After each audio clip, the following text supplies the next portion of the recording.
आदरणीय सर्व मान्यवर उपस्थिती, लाडके आजी आजोबा, माया ममतेच्या सख्या बहिणी आणि आजच्या या सोहळ्याच्या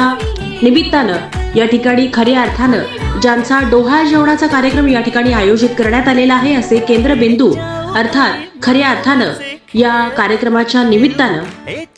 आई होणारी ही आमची लाडकी ताई हिच्यासह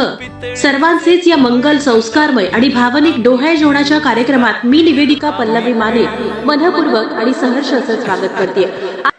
कार्यालयामध्ये प्रवेश करत असताना केवळ एक आई म्हणून ती प्रवेश करत नाहीये, तर संस्काराची मशाल हातात घेऊन नव्या शिवरायांना घडवणारी एक माऊली, ज्या माऊलीच्या पोटी वाढतो आहे उद्याच्या राष्ट्राचा अभिमान ठरणारं बाळ।